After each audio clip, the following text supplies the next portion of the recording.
Listen carefully, because this is one of the most important developments Nigerians have had in a long time.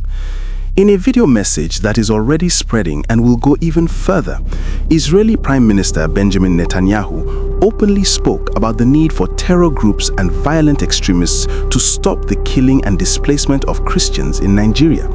And this message did not come by accident.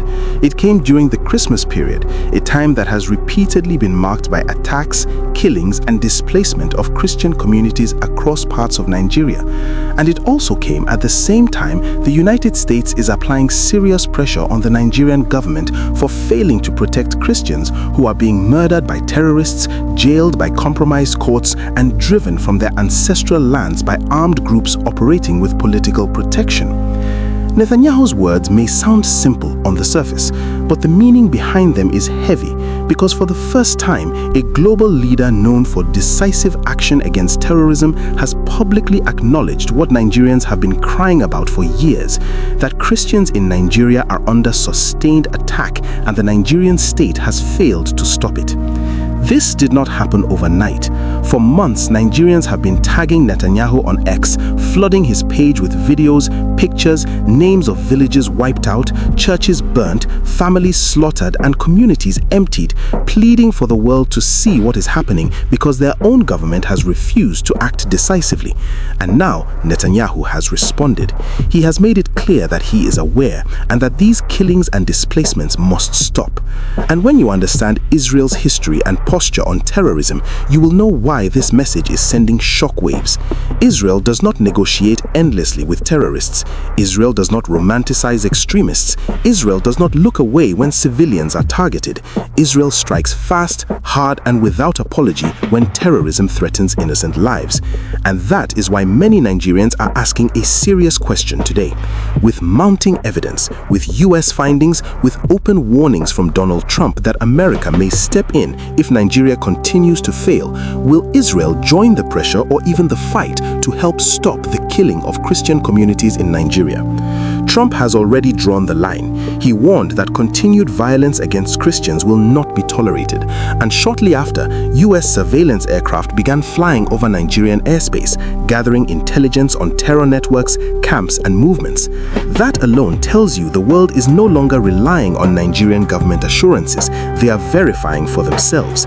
And now Netanyahu's statement adds another layer because it shows that Israel is paying attention. And when Israel pays attention to terrorism, things usually change very fast.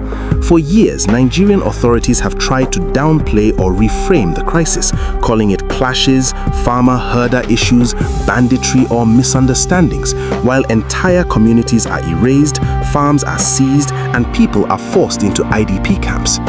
Insecurity in Nigeria has grown faster than the nation's GDP, and that is not by accident, because insecurity has become a business, a tool, and a weapon in the hands of powerful elites who use it to control regions, siphon security funds, and blackmail every government that comes into power.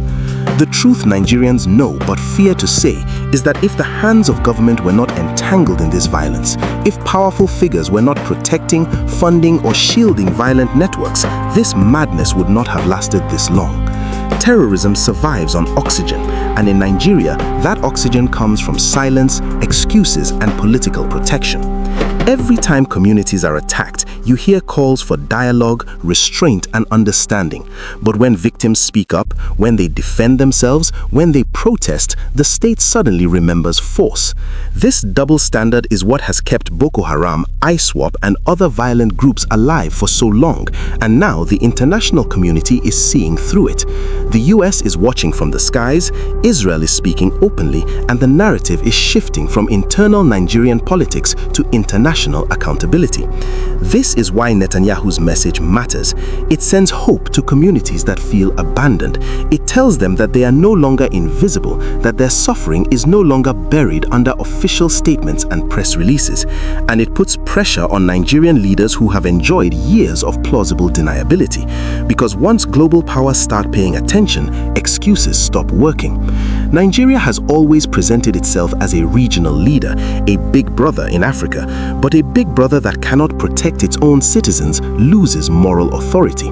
The killings of Christians, the displacement of families, the destruction of livelihoods, and the criminalization of self-defense have damaged Nigeria's image beyond repair.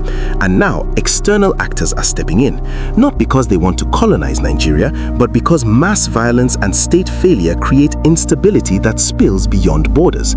The fear among those benefiting from insecurity is real because international attention means investigations, sanctions, exposure, and the end of business as usual.